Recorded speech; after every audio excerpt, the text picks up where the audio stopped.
সাইদ ইবনে আব্দুর রহমানের স্ত্রী বড় সুন্দরী, স্বামী বাড়িতে নাই, বিরাট বড় সুবর্ণ সুযোগ। এই প্রলোভন দিয়া পর্দার ভিতরে নিয়ে গেল। সাহাবা ওই মহিলার হাত দিয়ে ধরেছে, যেই মাত্র টান দিল, মহিলা ডাক দিয়ে বলে, সাহাবা রে, তোর কি আল্লাহর ভয় নাই? কিয়ামতের মাঠে কি তুই আল্লাহর সামনে দাঁড়াবে না?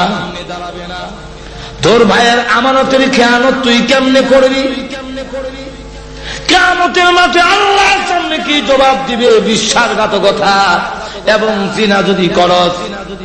এতটুকু বলার পরে সালাবাতুল আনসারীর অন্তরে জাহান্নামের আগুনের ভয় এসে গেল। হাত ছেড়ে দিয়ে দৌড়ে পাহাড়ের কাছে গিয়ে বৃক্ষের নিচে সেজদা দিয়ে কাঁদলেন, প্রভু অন্যায় করেছি, অপরাধ করেছি, মেহেরবানি করে তুমি মাফ করে দাও। এদিকে সাইদ ইবনে আব্দুর রহমান যুদ্ধের ময়দান থেকে ফিরে আসলেন বাড়িতে। এসে দেখে সালাবাতুল আনসারী বাড়িতে নাই। তখন তিনি গেলেন, জিজ্ঞাসা করলেন, আমার ভাই সালাবা কোথায়? উনার স্ত্রী বলেন, পূর্ব দিকে চলে গেছে। সালাবাতুল আনসারীর অনুসন্ধানে বের হয়ে গেল। গিয়ে দেখে পাহাড়ের ভিতরে গাছের নিচে সেজদা দিয়ে কান্দে, প্রভু গো, আমি গুনাহগার, তুমি গফফার, আল্লাহ তুমি যদি মাফ না করো, আল্লাহ আমি জাহান্নামের আগুন সহ্য করতে পারবো না। আল্লাহ কিয়ামতের দিন লাঞ্ছনা অপমান সহ্য করতে পারবো না, মেহেরবানি করে আমার জীবনের গুনাহ মাফ করে দাও। এমনি সাইদ ডাকতে বলে, মাথা উঠা, আল্লাহর দরবারে তওবা কর। কোন গুনাহ করে থাকলে আল্লাহ রাব্বুল আলামিনের নাম গফুরুর রহিম, আল্লাহ রাব্বুল আলামিন তোমাকে মাফ করে দিতে পারেন। সাহাবা ডাক দিয়ে কয়, ভাই সাইদ, আমি বাড়িতে যাব না, আমার এই চেহারা আর দেখাবো না। তুমি যদি আমাকে বাড়িতে নিতে হয়, আমার দুইটা হাত গাড়ির সঙ্গে বেঁধে অপমানিত গোলামের ন্যায় টেনে নিতে পারো, আমি আর মদিনায় যাব না। বাধ্য হইয়া সাইদ রাদিয়াল্লাহু আনহু সাহাবার দুইটা হাত গাড়ির সঙ্গে এইভাবে বাঁধলেন। বেঁধে যখন মরা লাশের মতো, যখন নাকি মরা লাশের মতো টানে, টানে খামসানা রাদিয়াল্লাহু আনহা দৌড়ে এসে শীত ধরে টানে আর কয়, বুড়া তো হয়তো, বয়স তো কম হয় নাই, চরিত্র বুঝে এখনো বদলায় নাই। সুবহানাল্লাহ বললেন না? আব্বা চরিত্র এখনো বদলায় নাই, আরেকজনের স্ত্রীর হাতে তুমি কেমনে ধরলে? যে লোক নাকি আরেকজনের স্ত্রীর হাতে ধরে, এই লোককে এইভাবে অপমানিত গোলামের মতো টেনে নিতে হয়। বাড়ির কাছে যাওয়ার পরে ডাক দিল, সাইদ, আমাকে বাড়িতে নেওয়ার আগে চলো, আবু বকর সিদ্দিকের দরবারে যাব, আবু বকরকে জিজ্ঞাসা করব, আমার মতো গুনাহগার যদি তওবা করে আল্লাহ রাব্বুল আলামিন মাফ দিবনি, আল্লাহ আমাকে মাফ দিবেন কিনা। আবু বকর সিদ্দিক রাদিয়াল্লাহু আনহুর কাছে গিয়ে দাঁড়িয়ে বলতে লাগলেন, আবু বকর, অন্যায় করেছি নফসের ধোঁকায়, শয়তানের ধোঁকায়, আমি যদি তওবা করি আল্লাহ রাব্বুল আলামিন আমাকে মাফ দিবেন কিনা। আবু বকর সিদ্দিক বলেন, মাফ দেওয়া না দেওয়া এটা আমার ব্যাপার নয়, আল্লাহ রাব্বুল আলামিনের ব্যাপার। আল্লাহ মাফ দিবেন কিনা আমি জানি না, তুমি আমার বাড়ি থেকে বের হয়ে যাও। রাস্তায় গিয়ে ডাক দিয়ে বলে, আরে সাইদ, আবু বকর আমাকে বিদায় করতে পারে, আমি কিন্তু নৈরাশ হই না, আমাকে নিয়ে চলো ওমরের দরবারে, ওমরকে জিজ্ঞাসা করবো আমার মতো নাফরমান যদি তওবা করে আল্লাহ রাব্বুল আলামিন মাফ দিবেন কিনা। হযরত ওমর রাদিয়াল্লাহু আনহু আরো গরম, ওনার কাছে গিয়ে যখন বললেন, আবু বকর সিদ্দিক, ওমর রাদিয়াল্লাহু আনহু বলেন, মাফ দিবেন কি দিবেন না আমি জানি না, তুমি আমার দরবার থেকে বের হয়ে যাও।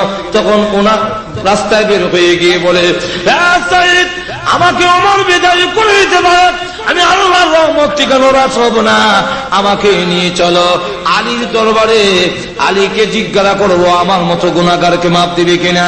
আলী রাদিয়াল্লাহু আনহু শোনার পরে তিনিও বললেন, মাফ দেওয়া না দেওয়া আল্লাহর ব্যাপার, আমি জানি না, আপনি আমার বাড়ি থেকে বের হয়ে যান। রাস্তায় গিয়ে ডাক দিয়ে বলে, আরে সাঈদ, আমার ইচ্ছা ছিল রাহমাতুল লিল আলামিন যেন আমার আলোচনা, আমার কথাটা না শুনে তাহলে লজ্জা হবে। আবু বকরের কাছে গেলাম, বের করে দিয়েছে। ওমরের কাছে গিয়েছি, তিনিও বের করে দিলেন। আলীর কাছে গিয়েছি, আলী বের করে দিলেন।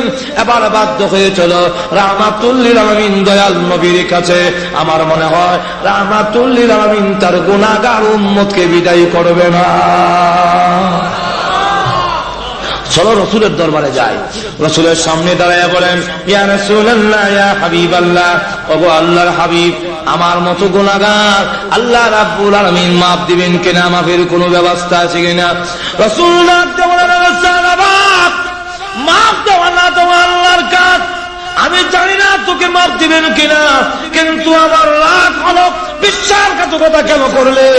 আমার সাহাবীর স্ত্রীর সঙ্গে বিশ্বাসঘাতকতা কেন করেছো? তোমার মতো সাহাবী আমার বাড়ি থেকে বের হয়ে যাও। রাস্তায় গিয়ে ডাকতে বলে, হে সাঈদ, আমি এতক্ষণ পর্যন্ত ভাবছিলাম আমার মনে হয় মাফের ব্যবস্থা হবে। আল্লাহর রাসূল যখন আমাকে বের করে দিলেন, তাহলে মনে হয় আকাশের নিচে জমিনের উপরে আমার চাইতে বড় নাফরমান আর কেউ নাই। আমাকে বের করে দিয়েছেন রাহমাতুল লিল আলামিন, তাই রশ্মিটা ছেড়ে দে, আমি আর মদিনার লোককে আমার চেহারা দেখাবো না। সাঈদ তখন রশ্মি ছেড়ে দিল, তার মেয়ে রশ্মি ছেড়ে দিয়ে ডাক দিয়ে বলে, হে আব্বা, ঘুরে ঘুরে দেখেছি আবু বকর তোমার প্রতি নারাজ, ওমর তোমার প্রতি নারাজ, আলী তোমার প্রতি নারাজ, এমনকি রাহমাতুল লিল আলামিন পর্যন্ত তোমার প্রতি নারাজ। আমি আল্লাহর কসম করে বলি, যতক্ষণ পর্যন্ত আল্লাহর নবী এবং সাহাবায়ে কেরাম খুশি না হবে, আর জীবনে কোনোদিন তোমাকে আব্বা বলে স্বীকার করব না। তখন সাহাবা আকাশের দিকে চোখ উঠায়, প্রভু, দুনিয়াতে দেখেছি কোনদিন দুষ্টামি করলে বিচার যায় আব্বার কাছে, ভাইরা বাড়িতে ঢুকতে দেয় না, আব্বাও বাড়িতে ঢুকতে দেয় না, সকলের কাছে ব্যস্ত হয়ে গেলে মা তার সন্তানকে বিদায়ী করে পারে না। প্রভু গো, আবু বকর বিদায় করার পরে উমরের দরবারে যেতে পেরেছি, ওমর বিদায় করার পরে আমি আলীর দরবারে যেতে পেরেছি, আলী বিদায় করার পরে রাহমাতুল লিল আলামিনের দরবারে যেতে পেরেছি, রাসূল বিদায় করে দেওয়ার পরে তোমার রহমতের দরজায় হাজির হয়েছি। বলো না, তুমিও যদি তোমার গুনাহগার গোলামকে বিদায় করে দাও, তাহলে তোমার এই বান্দা কার দুয়ারে গিয়ে আশ্রয় নিবে? আল্লাহ সকলে বিদায় করলেও তুমি তোমার গুনাহগার বান্দাকে বিদায় করতে পারো না। আবার গিয়ে পাহাড়ের ভিতরে সেজদা দিয়ে, গাছের নিচে সেজদা দিয়ে কান্দে। এই মুহূর্তে আল্লাহর পক্ষ থেকে কোরআনের আয়াত নাযিল হয়ে গেল। জিবরাইল হাজির হয়ে গেছেন, হাজির হয়ে বলেন, ওগো আল্লাহর নবী, এই মাখলুকগুলোর মালিক কে, আপনি না আল্লাহ? রাসূল বলেন, মাখলুকের মালিক তো আল্লাহ। তো আল্লাহ যদি মাখলুকের মালিক হয়ে থাকে, তাহলে সাহাবাকে আপনি কেন বিদায় করলেন? তার তামাম জীবনের গুনাহ এই মুহূর্তে আল্লাহ মাফ করে দিয়েছেন। যেই মাত্র এই কথা বলেছে, এমনি রাসূল বলেন, আবু বকর, একটু খুশ করে দেখো না আমার সাহাবা কোথায় আছে। হযরত উমর দাঁড়ায় বলেন, হুজুর, আমাকে অনুমতি দেন, আমিও যাব, কারণ আমিও দোষী। আমার কাছে এসেছিল, আমি তাকে বিদায় করে দিয়েছি। হযরত আলী দাঁড়ায় বলেন, ইয়া রাসূলুল্লাহ, ইয়া হাবিবাল্লাহ, আমাকে অনুমতি দেন, আমিও যাব, কারণ আমিও দোষী। হযরত সালমান ফারসি রাদিয়াল্লাহু আনহু দাঁড়িয়ে বলেন, ওগো আল্লাহর হাবিব, আপনি আমাকে অনুমতি দেন, আমি মুরব্বী সাহাবী, আমার বয়স বেশি। ওগো আল্লাহর নবী, উনি ইসলাম ধর্ম গ্রহণ করে সময় এত লম্বা হায়াত আর কোন উম্মতে সাহাবীদের মধ্যে, উম্মতে মুহাম্মদের মধ্যে কিয়ামতের আগ পর্যন্ত কেউ এত লম্বা হায়াত পাবে না। সালমান ফারসি ইসলাম ধর্ম গ্রহণ করে সময় ওনার বয়স হলো 120, ইন্তেকালের সময় ওনার বয়স হলো 350। আটুদুরে কন্যা সুবহানাল্লাহ, 350 ওনার বয়স। এই 350 বছর বয়সে আল্লাহু আকবার হযরত সালমান ফারসি রাদিয়াল্লাহু আনহু বলতেছেন যে আমাকে অনুমতি দেন, আমিও যাব। এই 4 জন সাহাবী যখন নাকি হাজির হয়ে গেলেন, খুঁজতে খুঁজতে যখন ওই পাহাড়ের কাছে গেলেন, গিয়ে দেখে লোকেরা খেত কামারে কাজ করে। জিজ্ঞাসা করে, ভাইরা আমার, সায়লাবা নামে কোন লোক কি তোমাদের এই এলাকায় কোনদিন দেখেছো? তখন লোকেরা বলে, সায়লাবাতুল আনসারী নামে কোন লোক চিনি না, তবে তোমাদের লোকটার পরিচয় বলো। লোক ওনারা বললেন, জাহান্নামের আগুনের ভয়ে কান্দে, কিয়ামতের মাঠের ভয়ে কান্দে, এমন কোন লোকের কোন সন্ধান কি তোমাদের নজরে পড়েছে? তখন তারা বলল, লোকটা দেখি নাই, কিন্তু আমরা ঘুমায় গেল ওই পাহাড়ের ভিতরে গুনগুন শুয়ে একটা লোক কাঁদতে থাকে, তার কান্নার আওয়াজে আমাদের ঘুম ভেঙে যায়, আমরা ঘুমাতে পারি না। আমাদের মনে হয় তোমাদের লোকটা সেই লোকটাই হবে। আবু বকর সিদ্দিক রাদিয়াল্লাহু আনহু বলেন, ওমর চল যাই, গিয়ে দেখি। তখন গভীর রাত্রে গিয়ে দেখে সাজদা দিয়া কান্দে, প্রভু গোনাহ করেছি, অন্যায় করেছি আল্লাহ, তবুও তো তুমি আমাকে সৃষ্টি করেছ, তোমার রহমতের দরজা থেকে যদি তাড়ায়া দাও, বলো না তোমার এই গুনাহগার বান্দা কার কাছে যাবে, কোথায় যাবে? এই অবস্থায় কাঁদতেছেন। আবু বকর সিদ্দিক রাদিয়াল্লাহু আনহু ডাক দিয়ে বলেন, ওরে সায়লাবা, মাথা উঠা। তখন তিনি ডাক দিয়ে বলেন, অন্ধকারে লোক চেনা যায় না, কিন্তু আওয়াজে বুঝতে পেরেছি তুমি আবু বকর। আমি আপনার কথায় আমি যাব না, আপনি না আমাকে বিদায়ী করে দিয়েছেন, যতদিন আল্লাহ আমাকে মাফ না দিবে আমি আর যাব না মদিনায়, লোকদেরকে চেহারা দেখাবো না। এমনি হযরত উমর ওই গর্তের মধ্যে দাঁড়িয়ে বলেন, মাথা উঠা, আর কাউকে হবে না, আল্লাহ রাব্বুল আলামিন তোর জীবনের গুনাহ মাফ করেছে বলে এই মুহূর্তে কোরআনের আয়াত নাজিল হয়েছে। হুব্বুন শব্দের অর্থ প্রেম নয়, ভালোবাসা। এজন্য আসুন, আল্লাহ রাব্বুল আলামিন তার পবিত্র কোরআন শরীফে উল্লেখ করে দিয়েছেন, ওয়াল্লাযীনা আমানু আশাদ্দু হুব্বাল লিল্লাহ, ঈমানদার যারা তাদের অন্তরে আল্লাহ রাব্বুল আলামিনের ভালোবাসা সবচেয়ে বেশি। নিজের ছেলে মেয়ে যা কিছু আছে সবগুলো আল্লাহর ভালোবাসার জন্য, আল্লাহর মহব্বতের জন্য কোরবানি করে যেতে রাজি।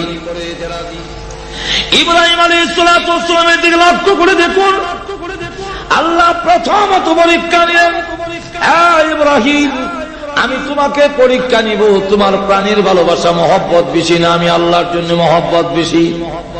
আল্লাহ রাব্বুল আলামিন পরীক্ষা করে দেখলেন, ইব্রাহিম আলাইহিস সালাতু ওয়াস সালাম প্রমাণ করে দিলেন, আমার নিজের প্রাণের চাইতে আল্লাহ রাব্বুল আলামিনের ভালোবাসা আমার অন্তরে বেশি।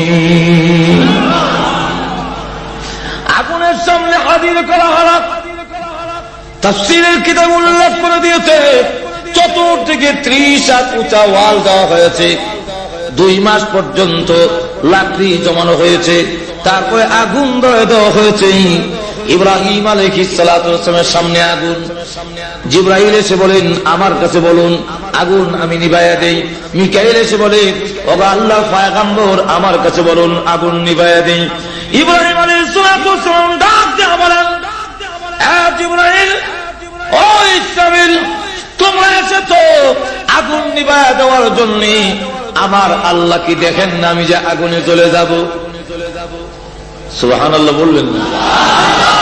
আমার আল্লাহ কি দেখেন না আমি যে আগুনে চলে ছাই হয়ে যাব? আমার আল্লাহ যদি খুশি হন, আল্লাহর ভালোবাসা মহব্বত পাওয়ার জন্য আমি একবার দুইবার নয় 1000 বার এই আগুনে জ্বলতে রাজি আছি। এখানে পরীক্ষায় উত্তীর্ণ হয়ে গেলেন। এই জন্য ইয়া নারুর ব্যাখ্যা হলো দুটা, ইয়া নারু কুনি বারদাও ওয়া সালামান আলা ইব্রাহিম। এর একটা ব্যাখ্যা হলো যে আল্লাহ নমরুদের আগুন কে বলেছেন, আর একটা হলো নমরুদের আগুন নয়, ইয়া নারু, হে আগুন বলতে ইব্রাহিম আলাইহিস সালামের অন্তরে যে আল্লাহর ভালোবাসা, আল্লাহর মহব্বতের আগুন। আল্লাহ ডাক দিয়ে বলেন, হে ইব্রাহিম, এই আগুন নিয়ে যদি তুমি নমরুদের আগুনে জাবায়া পড়ন্তরে আছে, এই আল্লাহর ভালোবাসার আগুনের হাওয়ার জাহান্নামের আগুনের হাওয়ার চাইতে বেশি। সুতরাং ইব্রাহিম আলাইহিস সালাম যদি এই আগুন নিয়ে জাবায়া পড়েন, নমরুদের আগুন নিভে যাবে। এই জন্য আল্লাহ রাব্বুল আলামিন যে বলেছেন ইয়া নারু, হে আগুন, এটা ইব্রাহিম আলাইহিস সালামের মহব্বত ভালোবাসার আগুন। ইব্রাহিম আলাইহিস সালাম সেখানে উত্তীর্ণ হয়ে গেলেন, পাশ হয়ে গেলেন। আবার যখন নাকি ছেলে হলো, ছেলেও দোয়া করে এনেছেন আল্লাহ রাব্বুল আলামিনের কাছ থেকে, দোয়া করলেন, আল্লাহ একটা ছেলে চাই, একটা ছেলে দাও, রাব্বি হাবলি মিনাস সালিহিন। আল্লাহ রাব্বুল আলামিন দয়া করে দোয়া কবুল করে ইব্রাহিম আলাইহিস সালামকে একটি ছেলে দিলেন। এই ছেলের নাম ইসমাইল। যখন কি নাম? এই ইসমাইল আলাইহিস সালাম 1 বছরের হতে না হতে আল্লাহ হুকুম দিলেন এমন জায়গায় নির্বাসন দিতে হবে যেই জায়গায় কোনো বৃক্ষ, তরলতা, গাছ কিছু নাই।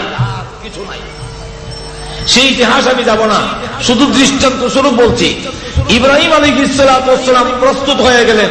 আপনি যদি 98 বছর বয়সে, 99 বছর বয়সে একটি সন্তান পান, এই সন্তান আপনি নির্বাসন দিতে আপনার অন্তরে বাঁচবে, এমন সন্তান কেমনে দেয়? ইব্রাহিম আলাইহিস সালাম 1 বছরের সন্তান সহ হাজারা একবারে নির্বাসন দিয়ে দিলেন। পানি নাই, খাবার নাই, কিচ্ছু নাই। এই অবস্থায় দিয়ে আল্লাহ হুকুম দিলেন, তুমি চলে আসো, তুমি থাকতে পারবে না। ইব্রাহিম আলাইহিস সালাম যখন চলে আসতেছেন, এই সময় সূরা ইব্রাহিমের ব্যাখ্যায় তাফসীরে মারিফুল কোরআনে উল্লেখ করা হয়েছে, হাজরা আলাইহিস সালাম ডাক দিয়ে বলেন, আপনি কোথায় যাচ্ছেন? এই মরুপ্রান্তরে আমাদের যখন পানি শেষ হয়ে যাবে, খাবার শেষ হয়ে যাবে, আমাদের খাবারের ব্যবস্থা কে করবে? পানির ব্যবস্থা করবে কে? উনি কোনো জবাব দেন না। 1 বার, 2 বার, 3 বার, চতুর্থবারে তিনি ডাক দেবেন, স্বামী হ্যাঁ, আমি জানি আপনি আল্লাহর পয়গম্বর, এত নিষ্ঠুর হতে পারেন না, এত কঠোর হতে পারেন না। আপনি আমাদেরকে রেখে কেন যান? আল্লাহর হুকুম হয়েছে নাকি চলে যাওয়ার জন্য? ইব্রাহিম আলাইহিস সালাম আকাশের দিকে আঙ্গুল উঠাইয়া বললেন, ইশারা দিলেন, আল্লাহ রাব্বুল আলামিন হুকুম দিয়েছেন তাই আমি চলে যাই।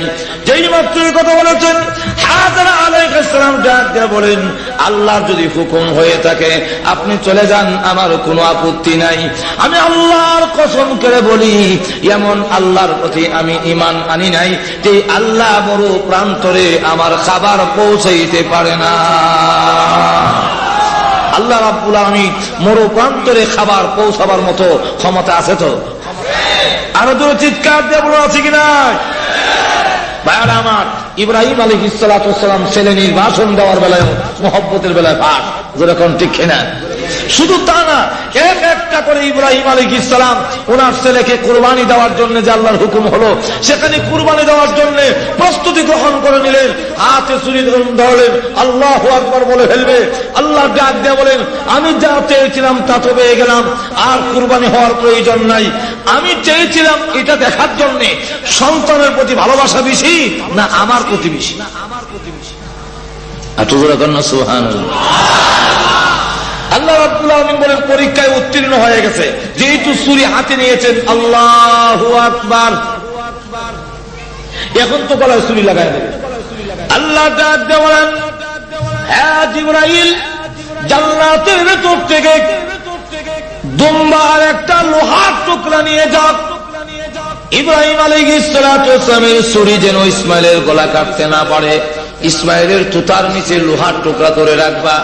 জিবরাইল আলাইহিস সালাম বলেন, আমি তখন সিদরাতুল মুনতাহার কাছে, তখন একটা দুইটা না 6 শকুনের পাকায় একবারে ছেড়ে দিয়ে টান দিলাম।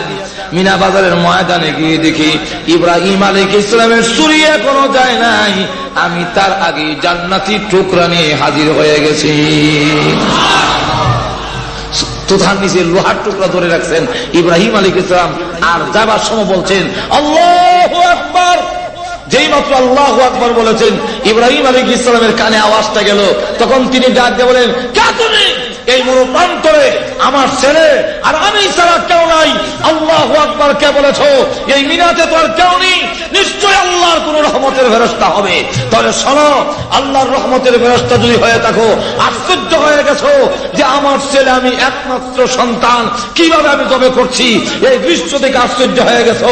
তুমি শুনে রাখো, আল্লাহু আকবার, লা ইলাহা ইল্লাল্লাহ, আল্লাহু আকবার, লা ইলাহা, এর অর্থ হলো লা মাহাব্বাতা ইল্লাল্লাহ, আল্লাহ ছাড়া কারো মহব্বত নাই। আমার আল্লাহর ভালোবাসার সামনে আমার সন্তানকে 1000 বার কুরবানি করতে রাজি আছে। আল্লাহু আকবার। এইভাবে দেখেন, লক্ষ্য করে দেখেন, আল্লাহর ভালোবাসা যদি হয় তাহলে সকল কিছু কুরবানি দিতে পারে আল্লাহ ভালোবাসার সামনে। জোরে বলুন ঠিক কিনা? তাহলে আল্লাহ রাব্বুল আলামিন বলেন, আল্লাহ রাব্বুল আলামিনকে যারা ভালোবাসে, এই কথা যারা বলে যে আমি আল্লাহকে ভালোবাসি, আল্লাহর ভালোবাসা তো বলা যায় সহজ, কিন্তু আল্লাহর ভালোবাসা কিভাবে পাওয়া যায়? আল্লাহর ভালোবাসা পাওয়া বড় কঠিন। আল্লাহর ভালোবাসা যদি না পাওয়া যায় তাহলে আমার জীবনের সবকিছু ব্যর্থ। এখন আল্লাহর ভালোবাসা কেমনি পাওয়া যাবে? আল্লাহ রাব্বুল আলামিন বলেন, হে রাসূল আপনি বলুন। মূর্তির মাধ্যমে, মূর্তির পূজার মাধ্যমে, মূর্তিগুলোর দাওয়াতের মাধ্যমে, ঈসা আলাইহিস সালাতু ওয়াস সালামকে আমার সন্তান বানানোর মাধ্যমে, আর উযাইর আলাইহিস সালাতু ওয়াস সালামকে আমার সন্তান বানানোর মাধ্যমে কখনো আমার ভালোবাসা পাওয়া যাবে না। আপনি জানায়া দিন, ইন কুনতুম তুহিব্বুনাল্লাহ ফাত্তাবিউনি ইউহিব্বুকুমুল্লাহ। হে রাসূল আপনি বলুন, তোমরা যদি আল্লাহকে ভালোবাসো তাহলে অবশ্যই অতঃপর ফাত্তাবিউনি, আমি রাসূলকে অনুসরণ করো, আমার জীবনকে ফলো করো। ফাত্তাবিউনি, আমাকে অনুসরণ করো। আমাকে অনুসরণ করলে কি হবে? ইউহিব্বুকুমুল্লাহ, আল্লাহ রাব্বুল আলামিনের ভালোবাসা পাওয়া যাবে এবং তোমাদের জীবনের সকল গুনাহ আল্লাহ মাফ করে দেবে।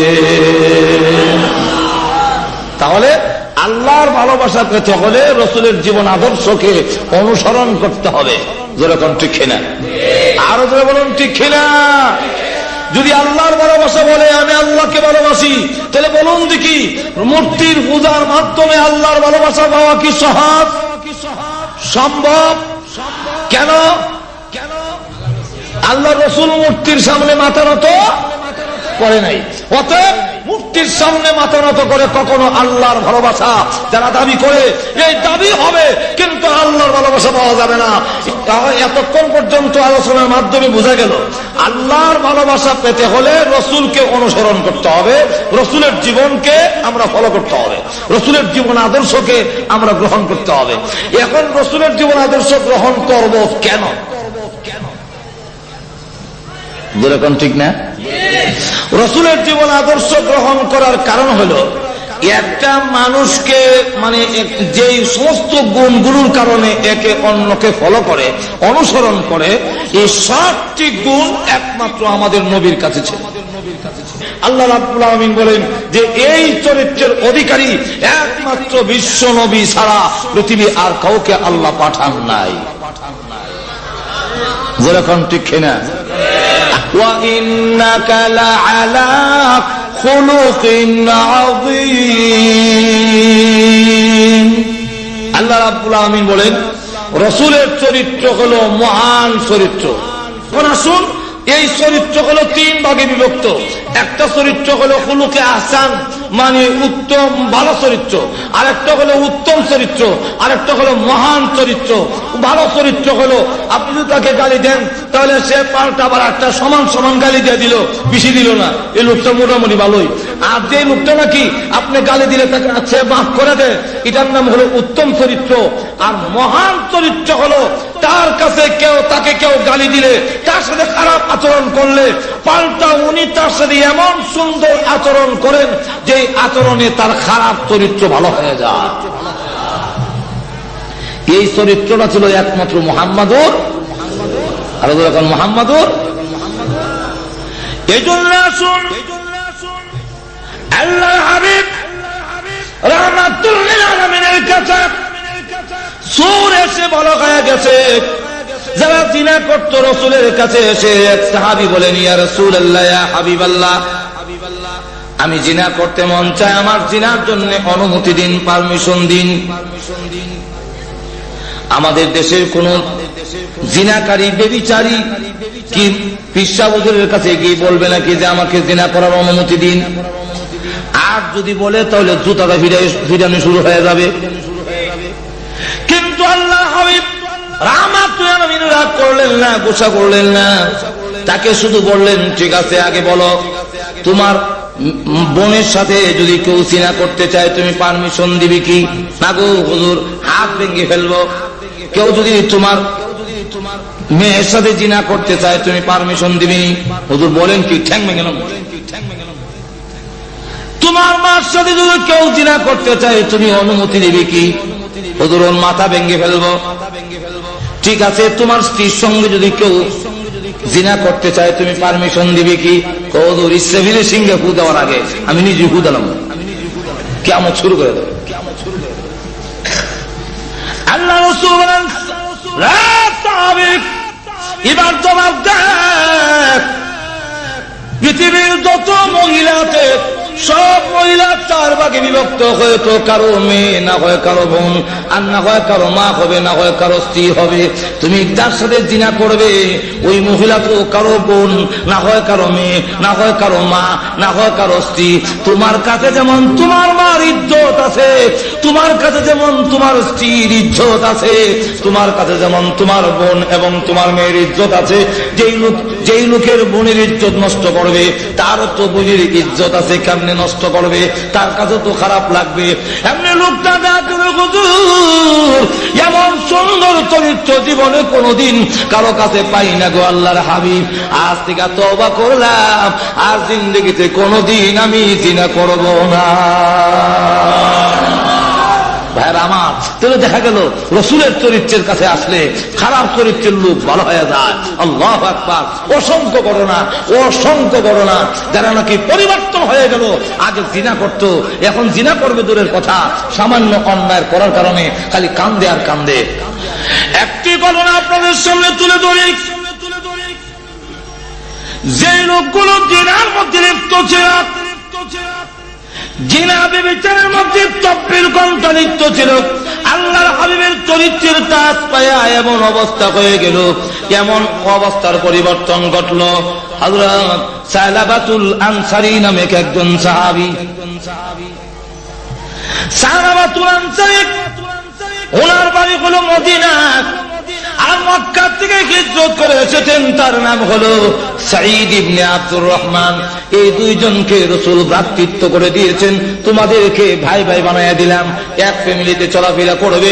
তবুকের যুদ্ধের সময় আল্লাহর হাবিব রাহমাতুল আলামিন যুদ্ধের মধ্যে চলে গেলেন, আর সাঈদ ইবনে আব্দুর রহমানকে সাথে নিয়ে গেলেন।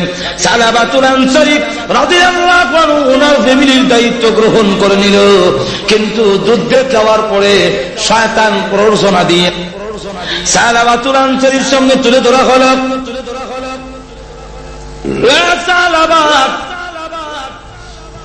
সাঈদ ইবনে আব্দুর রহমানের স্ত্রী বড় সুন্দরী, স্বামী বাড়িতে নাই, বিরাট বড় সুবর্ণ সুযোগ।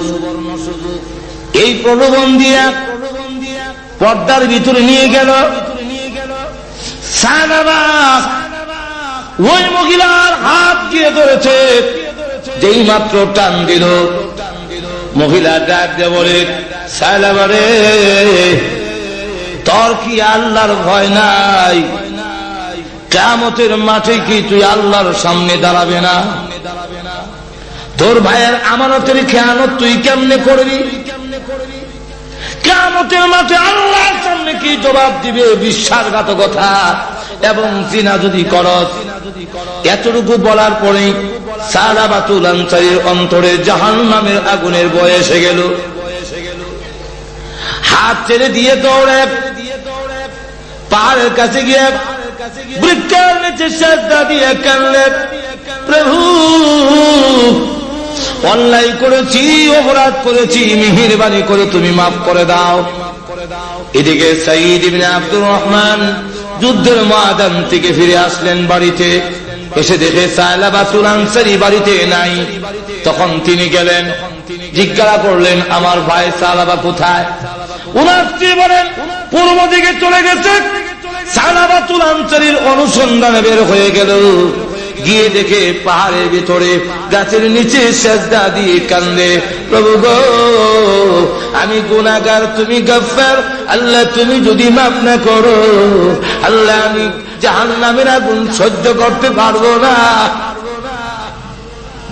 আল্লাহ কিয়ামতের দিন লাঞ্ছনা অপমান সহ্য করতে পারবো না, মেহেরবানি করে আমার জীবনের গুনাহ মাফ করে দাও। এমনি সাইদ মাথা উঠা আল্লাহর দরবারে তওবা করো। কোন গুনাহ করে থাকলে আল্লাহ রাব্বুল আলামিনের নাম গফুরুর রহিম, আল্লাহ রাব্বুল আলামিন তোমাকে মাফ করে দিতে পারেন। সাহাবা ডাক দিয়ে কয়, ভাই সাইদ আমি বাড়িতে যাব না, আমার এই চেহারা আর দেখাবো না, তুমি যদি আমাকে বাড়িতে নিতে হয় আমার দুইটা হাত গাড়ির সঙ্গে বেঁধে অপমানিত গোলামের ন্যায় টেনে নিতে পারো, আমি আর মদিনায় যাব না।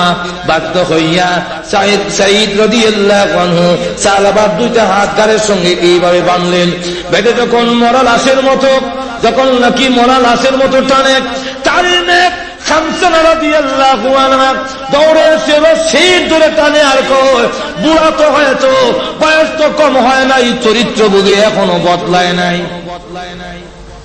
সুবহানাল্লাহ বলবেন না? আব্বা চরিত্র এখনো বদলায় নাই, আরেকজনের স্ত্রীর হাতে তুমি কেমনে ধরলে? যে লোক নাকি আরেকজনের স্ত্রীর হাতে ধরে, এই লোককে এইভাবে অপমানিত গোলামের মতো টেনে নিতে হয়। বাড়ির কাছে যাওয়ার পরে ডাক দিল, সাইদ আমাকে বাড়িতে নেওয়ার আগে চলো আবু বকর সিদ্দিকের দরবারে যাব, আবু বকরকে জিজ্ঞাসা করব আমার মতো গুনাহগার যদি তওবা করে আল্লাহ রাব্বুল আলামিন মাফ দিবনি, আল্লাহ আমাকে মাফ দিবেন কিনা। আবু বকর সিদ্দিক রাদিয়াল্লাহু আনহুর কাছে গিয়ে দাঁড়িয়ে বলতে লাগলেন, আবু বকর অন্যায় করেছি নফসের ধোঁকায়, শয়তানের ধোঁকায়, আমি যদি তওবা করি আল্লাহ রাব্বুল আলামিন আমাকে মাফ দিবেন কিনা। আবু বকর সিদ্দিক বলেন, মাফ দেওয়া না দেওয়া এটা আমার ব্যাপার নয়, আল্লাহ রাব্বুল আলামিনের ব্যাপার, আল্লাহ মাফ দিবেন কিনা আমি জানি না, তুমি আমার বাড়ি থেকে বের হয়ে যাও। রাস্তায় গিয়ে ডাক দিয়ে বলে, আরে সাইদ আবু বকর আমাকে বিদায় করতে পারে, আমি কিন্তু নৈরাশ হই না, আমাকে নিয়ে চলো ওমরের দরবারে, ওমরকে জিজ্ঞাসা করব আমার মতো নাফরমান যদি তওবা করে আল্লাহ রাব্বুল আলামিন মাফ দিবেন কিনা। হযরত ওমর রাদিয়াল্লাহু আনহু আরো গরম, ওনার কাছে গিয়ে যখন বললেন, আবু বকর সিদ্দিক ওমর রাদিয়াল্লাহু আনহু বলেন, মাফ দিবেন কি দিবেন না আমি জানি না, তুমি আমার দরবার থেকে বের হয়ে যাও। তখন ওনার রাস্তায় বের হয়ে গিয়ে বলে, সাইদ আমাকে ওমর বিদায় করে দিতে পারে, আমি আল্লাহর রহমত থেকে নারাজ হব না, আমাকে নিয়ে চলো আলীর দরবারে, আলীকে জিজ্ঞাসা করব আমার মতো গুনাহগারকে মাফ দিবে কিনা। আলী রাদিয়াল্লাহু আনহু শোনার পরে তিনিও বললেন, মাফ দেওয়া না দেওয়া আল্লাহর ব্যাপার, আমি জানি না, আপনি আমার বাড়ি থেকে বের হয়ে যান। রাস্তায় গিয়ে ডাক দিয়ে বলে, আরে সাইদ আমার ইচ্ছা ছিল রাহমাতুল লিল আলামিন যেন আমার আলোচনা আমার কথাটা না শুনে তাহলে লজ্জা হবে। আবু বকরের কাছে গেলাম, বের করে দিয়েছে, ওমরের কাছে গিয়েছি তিনিও বের করে দিলেন, আলীর কাছে গিয়েছি আলী বের করে দিলেন। এবার বাধ্য হয়ে চলো রাহমাতুল লিল আলামিন দয়াল নবীর কাছে। আমার মনে হয় রাহমাতুল লিল আলামিন তার গুনাহগার উম্মতকে বিদায় করবে না। চলো রসুলের দরবারে যাই। রসুলের সামনে দাঁড়ায় বলেন, ইয়া রাসূলুল্লাহ ইয়া হাবিবাল্লাহ, ওগো আল্লাহর হাবিব আমার মতো গুনাহগার আল্লাহ রাব্বুল আলামিন মাফ দিবেন কিনা, মাফের কোনো ব্যবস্থা আছে কিনা। রাসূল বলেন, মাফ দেওয়া না দেওয়া আল্লাহর কাজ, আমি জানি না তোকে মাফ দিবেন কিনা, কিন্তু আমার রাগ হলো বিশ্বাসঘাতকতা কেন করলে, আমার সাহাবীর স্ত্রীর সঙ্গে বিশ্বাসঘাতকতা কেন করেছো, তোমার মতো সাহাবী আমার বাড়ি থেকে বের হয়ে যাও।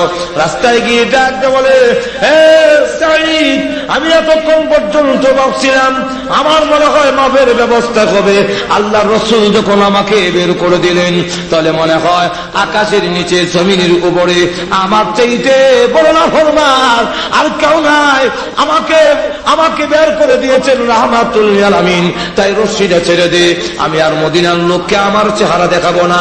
সাইদ তখন রশ্মি ছেড়ে দিল, তার মেয়ে রশ্মি ছেড়ে দিয়ে ডাক দিয়ে বলে, হে আব্বা ঘুরে ঘুরে দেখেছে আবু বকর তোমার প্রতি নারাজ, ওমর তোমার প্রতি নারাজ, আলী তোমার প্রতি নারাজ, এমনকি রাহমাতুল আলামিন পর্যন্ত তোমার প্রতি নারাজ। আমি আল্লাহর কসম খেয়ে বলি, যতক্ষণ পর্যন্ত আল্লাহর নবী এবং সাহাবায়ে কেরাম খুশি না হবে, আর জীবনে কোনোদিন তোমাকে আব্বা বলে স্বীকার করব না। তখন সাহাবা আকাশের দিকে চোখ উঠায় আছে, প্রভু দুনিয়াতে রেখেছি কোনদিন দুষ্টামি করলে বিচার যায় আব্বার কাছে, ভাইরা বাড়িতে ঢুকতে দেয় না, আব্বাও বাড়িতে ঢুকতে দেয় না, সকলের কাছে ব্যস্ত হয়ে গেলে মা তার সন্তানকে বিদায়ী করে পারে না। প্রভু গো, আবু বকর বিদায় করার পরে উমরের দরবারে যেতে পেরেছি, ওমর বিদায় করার পরে আমি আলীর দরবারে যেতে পেরেছি, আলী বিদায় করার পরে রাহমাতুল লিল আলামিনের দরবারে যেতে পেরেছি, রাসূল বিদায় করে দেওয়ার পরে তোমার রহমতের দরজায় হাজির হয়েছি। বলো না, তুমিও যদি তোমার গুনাহগার গোলামকে বিদায় করে দাও, তাহলে তোমার এই বান্দা কার দুয়ারে গিয়ে আশ্রয় নিবে? আল্লাহ সকলে বিদায় করলেও তুমি তোমার গুনাহগার বান্দাকে বিদায় করতে পারো না। আবার গিয়ে পাহাড়ের ভিতরে সেজদা দিয়ে, গাছের নিচে সেজদা দিয়ে কান্দে। এই মুহূর্তে আল্লাহর পক্ষ থেকে কোরআনের আয়াত নাযিল হয়ে গেল, জিবরাইল হাজির হয়ে গেছেন, হাজির হয়ে বলেন, ওগো আল্লাহর নবী, এই মাখলুকগুলোর মালিক কে আপনি না আল্লাহ? রাসূল বলেন, মাখলুকের মালিক তো আল্লাহ। তো আল্লাহ যদি মাখলুকের মালিক হয়ে থাকে, তাহলে সাহাবাকে আপনি কেন বিদায় করলেন? তার তামাম জীবনের গুনাহ এই মুহূর্তে আল্লাহ মাফ করে দিয়েছেন। যেই মাত্র এই কথা বলেছে, এমনি রাসূল বলেন, আবু বকর একটু খুশ করে দেখো না আমার সাহাবা কোথায় আছে। হযরত উমর দাঁড়ায় বলেন, হুজুর আমাকে অনুমতি দেন, আমিও যাব, কারণ আমিও দোষী, আমার কাছে এসেছিল, আমি তাকে বিদায় করে দিয়েছি। হযরত আলী দাঁড়ায় বলেন, ইয়া রাসূলুল্লাহ, ইয়া হাবিবাল্লাহ, আমাকে অনুমতি দেন, আমিও যাব, কারণ আমিও দোষী। হযরত সালমান ফারসি রাদিয়াল্লাহু আনহু দাঁড়িয়ে বলেন, ওগো আল্লাহর হাবিব, আপনি আমাকে অনুমতি দেন, আমি মুরব্বী সাহাবী, আমার বয়স বেশি। ওগো আল্লাহর নবী, উনি ইসলাম ধর্ম গ্রহণ করে সময় এত লম্বা হায়াত আর কোন উম্মতে সাহাবীদের মধ্যে, উম্মতে মুহাম্মদের মধ্যে কিয়ামতের আগ পর্যন্ত কেউ এত লম্বা হায়াত পাবে না। সালমান ফারসি ইসলাম ধর্ম গ্রহণ করে সময় ওনার বয়স হলো 120, ইন্তেকালের সময় ওনার বয়স হলো 350।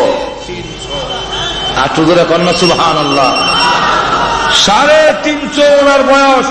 এই 350 বছর বয়সে আল্লাহু আকবার, হযরত সালমান ফারসি রাদিয়াল্লাহু আনহু বলতেছেন যে আমাকে অনুমতি দেন, আমিও যাব। এই 4 জন সাহাবী যখন নাকি হাজির হয়ে গেলেন, খুঁজতে খুঁজতে যখন ওই পাহাড়ের কাছে গেলেন, গিয়ে দেখে লোকেরা খেত কামারে কাজ করে। জিজ্ঞাসা করে, ভাইরা আমার, সালাবা নামে কোন লোক কি তোমাদের এই এলাকায় কোনদিন দেখেছো? তখন লোকেরা বলে, সালাবাতুল আনসারী নামে কোন লোক চিনি না, তবে তোমাদের লোকটার পরিচয় বলো। লোক ওনারা বললেন, জাহান্নামের আগুনের ভয়ে কান্দে, কিয়ামতের মাঠের ভয়ে কান্দে, এমন কোন লোকের কোন সন্ধানকে তোমাদের নজরে পড়েছে? তখন তারা বলল, লোকটা দেখি নাই, কিন্তু আমরা ঘুমায় গেল ওই পাহাড়ের ভিতরে গুনগুন সুরে একটা লোক কাঁদতে থাকে, তার কান্নার আওয়াজে আমাদের ঘুম ভেঙে যায়, আমরা ঘুমাতে পারি না, আমাদের মনে হয় তোমাদের লোকটা সেই লোকটাই হবে। আবু বকর সিদ্দিক রাদিয়াল্লাহু আনহু বলেন, ওমর চল যাই, গিয়ে দেখি। তখন গভীর রাত্রে গিয়ে দেখে সাজদা দিয়া কান্দে, প্রভু গোনা করেছি, অন্যায় করেছি আল্লাহ, তবুও তো তুমি আমাকে সৃষ্টি করেছ, তোমার রহমতের দরজা থেকে যদি তাড়ায়া দাও, বলো না তোমার এই গুনাহগার বান্দা কার কাছে যাবে, কোথায় যাবে? এই অবস্থায় কাঁদতেছেন। আবু বকর সিদ্দিক রাদিয়াল্লাহু আনহু ডাক দিয়ে বলেন, ওরে সালাবা, মাথা উঠা। তখন তিনি ডাক দিয়ে বলেন, অন্ধকারে লোক চেনা যায় না, কিন্তু আওয়াজে বুঝতে পেরেছি তুমি আবু বকর। আমি আপনার কথায় আমি যাব না, আপনি না আমাকে বিদায়ী করে দিয়েছেন, যতদিন আল্লাহ আমাকে মাফ না দিবে আমি আর যাব না মদিনায়, লোকদেরকে চেহারা দেখাবো না। এমনি হযরত উমর ওই গর্তের বলে দাঁড়ায় বলেন, মাথা উঠা, আর কাঁদতে হবে না, আল্লাহ রাব্বুল আলামিন তোর জীবনের গুনাহ মাফ করেছে বলে এই মুহূর্তে কোরআনের আয়াত নাজিল হয়েছে। এমনি সালাবাতুল আনসারী মাথা উঠায় আর বলে, আল্লাহ সত্যি তোমার নাম রহমান রহিম, সকলে বিদায় করলেও তুমি তোমার গুনাহগার বান্দাকে বিদায় করে দিতে পারো না। সালাবাতুল আনসারী সহ 5 জন সাহাবী মদিনার দিকে রওনা দিলেন। মদিনার ভিতরে যখন ঢুকছে তখন হযরত বিলাল ফজরের আযান দেয়। মসজিদের ভিতরে ঢুকলেন, নামাজ আরম্ভ হয়ে গেছে। রাসূল নামাজের মধ্যে আরম্ভ করলেন, আলহাকুমুত তাকাসুর। যেই মাত্র আলহাকুমুত তাকাসুর বললেন, এমনি শোনা যায় বিকট চিৎকারের আওয়াজ। নামাজের মধ্যে সাহাবীরা কেঁপে উঠেছেন, এত বিশ্রী আওয়াজ কার? আবার রাসূল বললেন, হাত্তা যুরতুমুল মাকাবির। এমনি শুনে আরেকটা বিকট আওয়াজ। এই বিকট চিৎকারে সাহাবীদের মধ্যে কম্পন শুরু হয়ে গেছে, কাঁপতে লাগলেন। এমন বিশ্রী আওয়াজ কে দিল? নামাজের সালাম ফিরানোর পরে আসসালামু আলাইকুম রাহমাতুল্লাহ, আসসালামু আলাইকুম রাহমাতুল্লাহ। পিছনের দিকে তাকায়া দেখেন সালাবাতুল আনসারী জমিনে পড়ে গড়াগড়ি করতেছে। আল্লাহর হাবিব দৌড়ে গেলেন, কাছে যাওয়ার পরে এমনি নড়াচড়া বন্ধ হয়ে গেছে। রাসূল বলেন, সালমান আমার সালাবার ফাঁস পরীক্ষা করে দেখো, মুখে পানি দাও, মাথায় পানি দাও। এমনি সালাবাতু হযরত সালমান ফারসি রাদিয়াল্লাহু আনহু ফাঁস পরীক্ষা করে বুকে হাত দিয়ে বলেন, আপনার সাহাবী সালাবাতুল আনসারীর মুখে আর পানি দেওয়ার কোনো প্রয়োজন নাই, মাথায় পানি দেওয়ার প্রয়োজন নাই। সালাবাতুল আনসারী কলিজা ফেটে চিরদিনের জন্য এই পৃথিবী থেকে বিদায় হয়ে গেছে। রাসূল তখন বলেন, তোমরা গোসল দাও, কাপড় পরাও, আমি রাসূল নিজে তার জানাজার নামাজ পড়াবো। এই মুহূর্তে দৌড়ে তার মেয়ে খামসানা রাদিয়াল্লাহু আনহা বুকে জড়ায়া দৌড়লেন, আব্বা গো আমি অন্যায় করেছি, আমি অপরাধ করেছি, আমি বলেছিলাম সাহাবীরা রাহমাতুল আলামিন খুশি না হলে তোমাকে আব্বা বলে স্বীকার করবো না। তুমি তোমার অঙ্গীকার পুরা করেছো, রাসূলকে খুশি করেছো, সাহাবায়ে কেরামকে খুশি করেছো, এমনকি আল্লাহকে পর্যন্ত খুশি করেছো। কিন্তু আমি যে জীবনের জন্য আমার আব্বা হারালাম, আমি আর জীবনে কাকে আব্বা বলে ডাকবো, আমি আর কাকে আব্বা বলবো? এইভাবে যখন কাঁদতে লাগলেন, রাসূল কাছে গিয়ে বলেন, খামসানা আর কান্দিস না, তোর কান্না আমার বুকে দারুণ ব্যথা হয়, দারুণ কষ্ট হয়। যদিও সালাবাতুল আনসারী পৃথিবী থেকে বিদায় হয়ে গেছেন, আমি মুহাম্মদ তো বিদায় হয়ে যাই নাই, বাকি জিন্দেগীর জন্য আমি রাসূল তোর আব্বা হয়ে গেলাম। যেই মাত্রই কথা বললেন, রাসূল বলেন, তোমরা কাফন পরায় নাও। কাফন পরালেন, রাসূল নিজে জানাজার নামাজ পড়ালেন।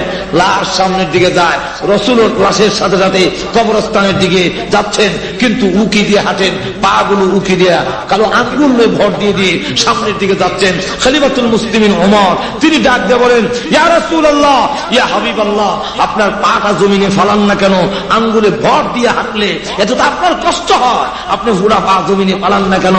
রাসূল বলেন, হে ওমর, জানো না আমার সাহাবাত তওবা আল্লাহ তওবা এমন ভাবে কবুল হয়েছে, আল্লাহ খুশি হইয়া তার জানাজার আশেপাশে এবং এই এলাকার ভিতরে এত রহমতের ব্যবস্থা নাযিল করেছে, আমি পুরা পাউটা জমিনে লাগাবো, এতটুকু জায়গা এই এলাকার ভিতরে খালি না। ইলো কোরআনের মাহফিল, ইলো হাদিসের মাহফিল।